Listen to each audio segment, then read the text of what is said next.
Hello and welcome to the latest edition of the AIIM Growth Partners podcast. Today I am thrilled to be joined by Umang Snehi, the founder of Phish Defense, a company at the forefront of cyber awareness training.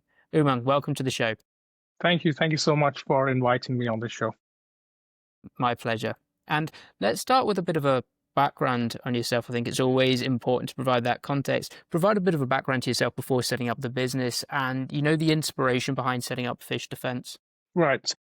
To give sort of an introduction to my background and also Phish Defense. So I am Umang, as you said, the founder of Phish Defense, which is a human risk management platform, which is headquartered in Australia. So I've spent the last several years helping organizations across globally to try and turn their biggest cybersecurity vulnerability. And if you can guess what that is, it's their people into their strongest defense.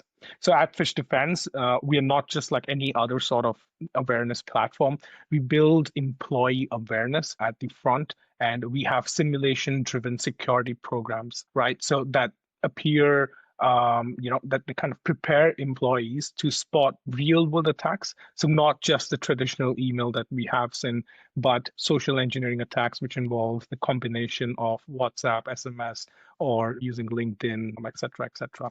So that's kind of the introduction to Phish Defense to give sort of a background into, how I got about here. My background personally is not cybersecurity, but my background is more into sales. That's where I have pioneered in working in sales background, working in pre-sales, et cetera, et cetera.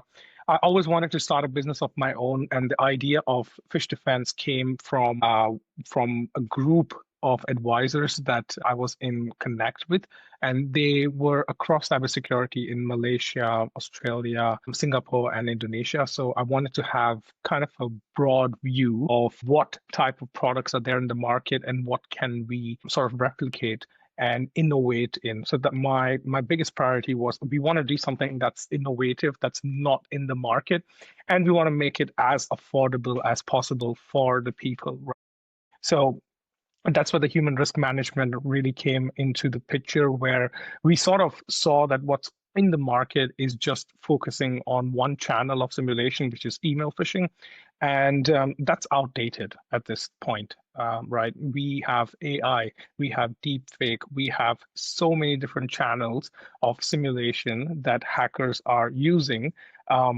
Even though like 90% or 91% of all cyber attacks could be from email phishing, but that is not something that employees are getting caught out at the moment with.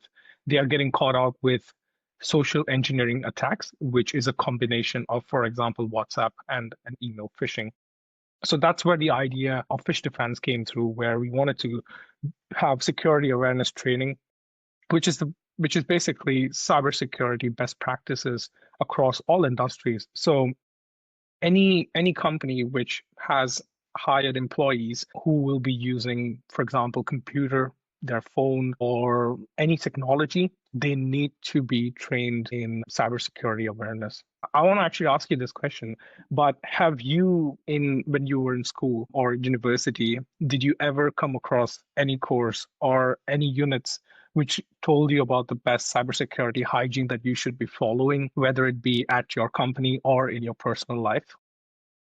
No, I know I've fallen for phishing attacks when the company's around them, but no, never in school or college. So it's pretty similar to how people or students are not being taught about taxes and things like that. This is something that is very important, and the weakest link in cybersecurity is unfortunately human being, because that's where we draw the line, right? If it just takes one click for the entire company's personal data to get leaked into the market or get hijacked, all it takes is one click. So that's what I kind of tell my clients as well, is one click can cost the company millions, one lesson can stop it. So it's just about having that awareness across your employees. And especially with companies that are growing, they have new and new employees joining year on year. So this is something that, as I say, needs to be a continuous human risk management, that needs to be something that needs to be, personally, I believe it needs to be a part of every company. that has access to technology. You touched on it already, and you spoke about email being the kind of the main channel that a lot of these security awareness training providers, operate, and they're solely focused on that. Kind of makes sense, as you mentioned. A lot of the attacks are initiated through email. Aside from just focusing on emails alone, what are some of the other shortcomings of the other security awareness training providers that are out there? I think one of the biggest pain point is not having the multi-channel simulation. So just having your employees getting email phishing is not enough. Every 1 in 4 phishing attempt now is a WhatsApp phishing attempt. So we need to have training across all the channels so that employees are aware of what type of attacks can come through from different channels. That's why we do the traditional email phishing, which we give as a standard package right to any user who subscribes to us. But we also give them an option to subscribe to WhatsApp phishing, SMS phishing, and also voice phishing.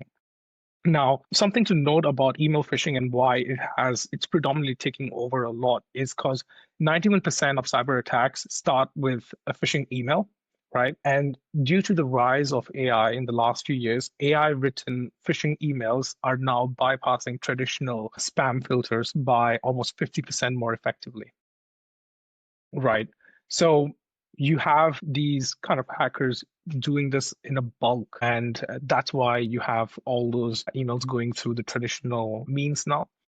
But to coming back to the point is social engineering attack is most likely to be successful. And that is why we need different channels. And email phishing, since it's been around for so long, people are aware of it. Right. They do question an email once or twice. If it's asking for some sensitive information, if it's asking for some approval that relates to money, if it's relating to something of sensitive nature, people do question that. But when you have someone use more than one channel, so for example, messaging you on LinkedIn, messaging you on Teams, messaging you on WhatsApp to collaborate the story of the email, that's when you get caught. So I send you an email which says you need to, for example, transfer some funds to me, or we need this for a marketing budget, or whatever it may be. Someone who's a key decision maker or financial decision maker. And I send you that email first. You might look at it and be like, okay, I might want to cross check this. But when I send you that email, I'm also sending you a WhatsApp message, which collaborates the email and it signs off with the person who's sending that email, right? And you would be trusting that person. So that's where people are getting caught now. So a lot of our clients that come to us is because they have been caught out on some sort of a phishing attack, which involves social engineering. In India, we actually see a lot of combination of email and WhatsApp. In Indonesia and in APAC, we see a lot of WhatsApp predominantly because we have employees using WhatsApp more regularly with their clients and internal communication as well. In the US, we see a lot of clients facing SMS phishing, and in Europe we see a lot of less of SMS and WhatsApp, but voice is quite predominant as well. So for example, a voice phishing is predominantly going to be coming from like a bank or like a delivery sort of hacking or phishing. I think that's interesting, understanding the different kind of regions and the different kind of what's most popular attack vectors people are using. And I think another interesting point as well is looking at traditional security awareness training or human risk management. In the past, it was protect the business and protect the business machines. So that might be kind of computers. Now with people working at home, they'll be taking kind of PCs, they'll be taking the kind of laptops home, but also they use their phones. They use all these other devices for work as well. And these might not be company phones. These might not be company tools. So then all of a sudden protecting employees' devices seems to be sort of an issue. Yeah. So I wouldn't identify myself like as a cybersecurity expert, but if you ask any cybersecurity expert in the world, I'm pretty sure they will all tell you the weakest link in cybersecurity is human. And that's the factual truth that we can't change. And instead of just protecting the endpoints, protecting the infrastructure, protecting your servers, I think it is worth investing in human risk management. And we are seeing a more clear and clearer growth in this market, especially in regions like the Middle East, where we have the government and also the companies over there. If you want to work with certain companies, you need to have security training and also simulation across your employees. So you need those type of certificates now. And I think government across the world will eventually make this a mandatory thing to have, because this would also impact a cyber insurance of a company in the future. I think we could do a whole new podcast episode on cyber insurance. I think it's so Yeah, interesting. And then understanding, is it the employee that's responsible, the employer, if they've done the security awareness training, then who's liable? But, playing devil's advocate and kind of putting you on the spot here for a second, for those who think that security awareness training is just another tick box exercise that doesn't really push the needle, what are your thoughts around that? And how have you built Phish Defense to be a bit more kind of interactive and engaging than some of the other phishing or awareness training platforms right. out there? To answer your first question, it is not a tick in the box anymore.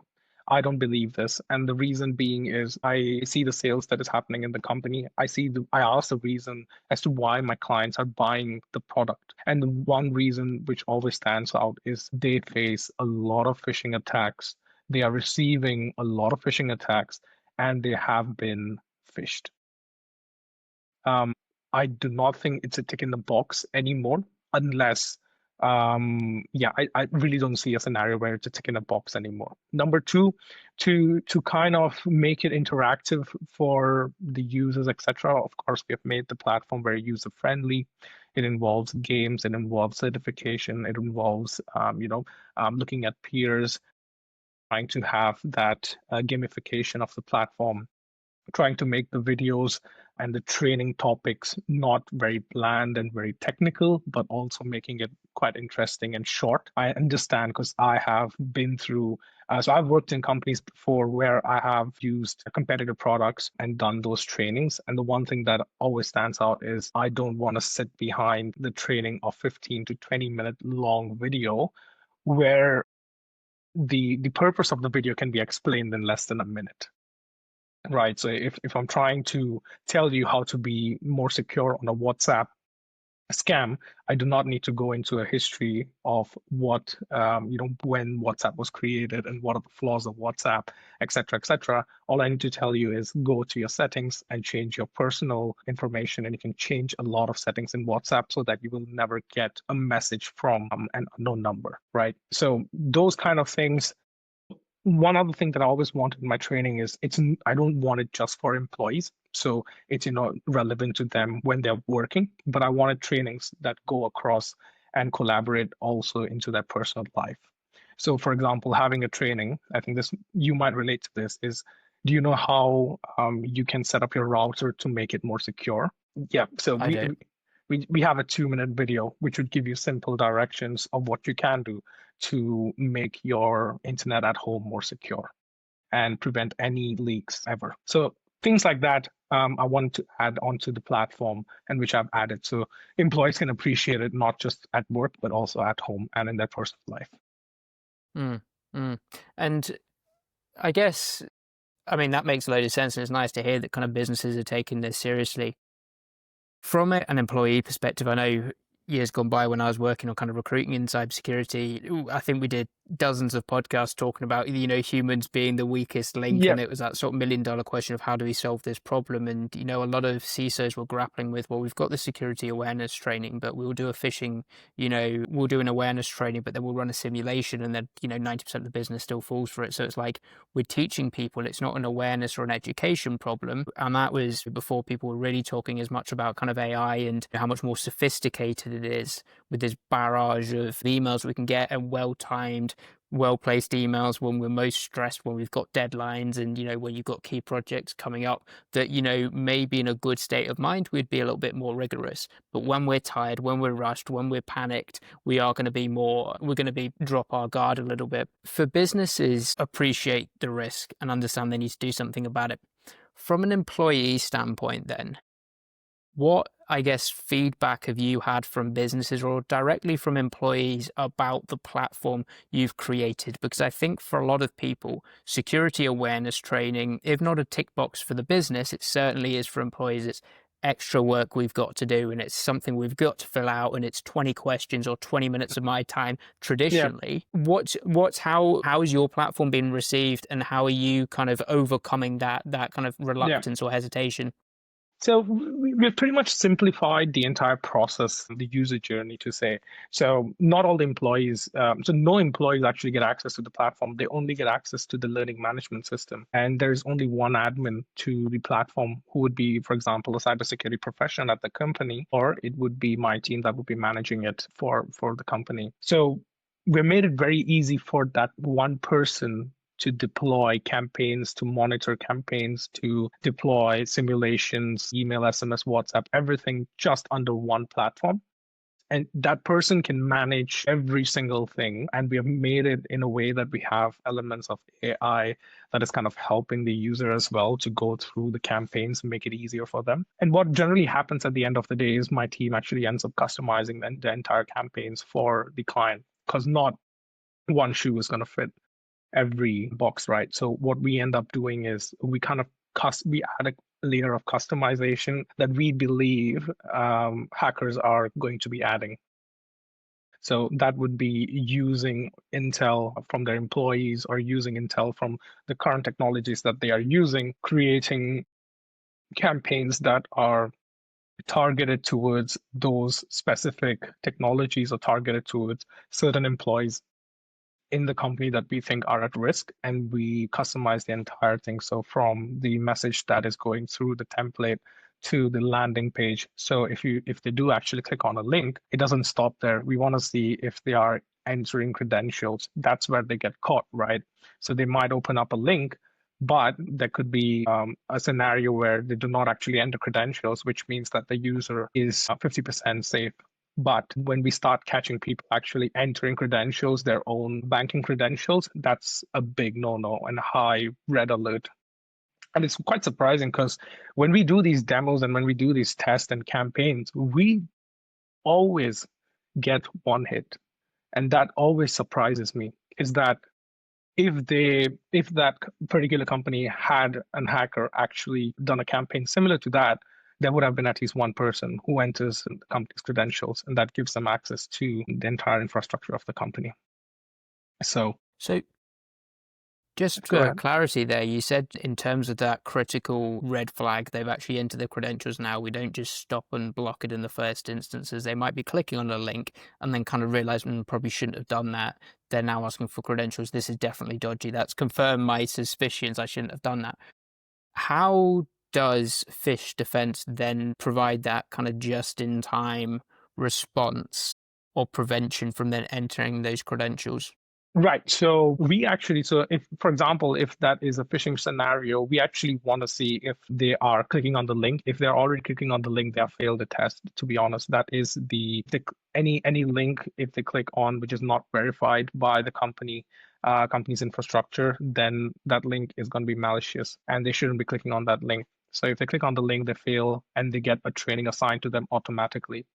Right. So when we are doing all these simulations, we also have attached what type of training they should be assigned as soon as they click on these links. And a lot of times what we also do is when they click on the link, we end up having the landing page become a learning page. So which tells the user what they did wrong during the campaign, why they shouldn't have clicked on that link, what are the items that they should have looked at before clicking on the link, and kind of teaching them like a teachable moment during the campaign of phishing. And we do that quite often because that kind of kind of really jolts a employee when they get caught out, and it kind of shows them that it can be done. So the next time they see an email similar to that, they will be more aware of not clicking on that link.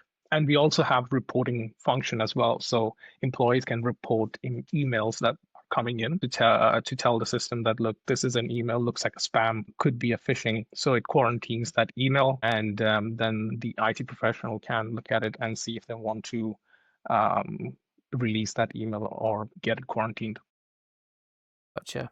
And that's having that landing page, providing that education as well. You're Yeah, hitting people when they're most gonna be in the best state of learning. They've just exactly. been burned. They're gonna want to learn how do I avoid that pain in the future. So you're really capturing them at the best moment, because, Yeah, and that's what back to that tick box exercise. As I mentioned, I think for a lot of people, it's I've done security awareness training and then falled for a phishing campaign a week later, and I think, oh God, am I going to get fired? yeah, I don't get fired, and sure enough, I don't care about it a week later.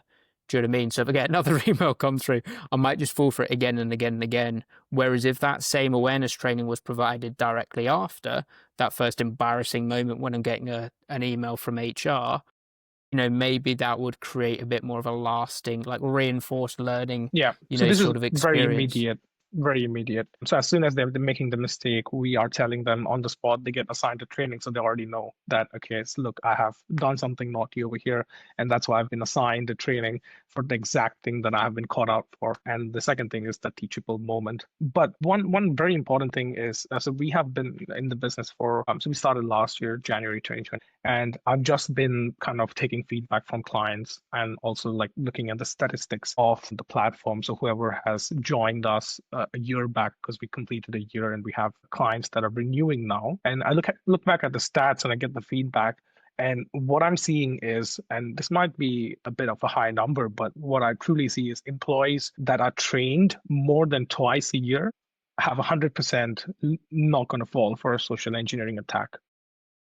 Whereas if you have employees that have joined and not done those trainings, they 100% fall for a social engineering attack. Yes, so that's a very bold statement. And these stats are Phish Defense stats, not global stats. But these are the stats that I'm seeing from my clients. And these are true stats.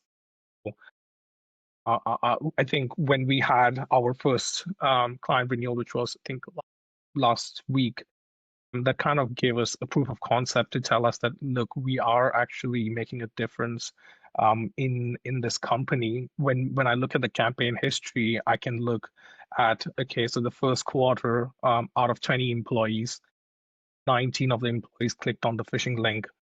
In the second quarter, we're seeing only 10 falling for the attack. In the third quarter, we're seeing 5. In the last quarter, we're seeing maybe 1 or 2. So I can actually see the gradual understanding of the employees just getting better and better. And then because we also see them reporting the attacks that are coming through. So that kind of gives us to tell the client that, look, first quarter, you had all of them clicking on links. Last quarter, now you only have 1. And what I've started also doing now for companies is customized videos.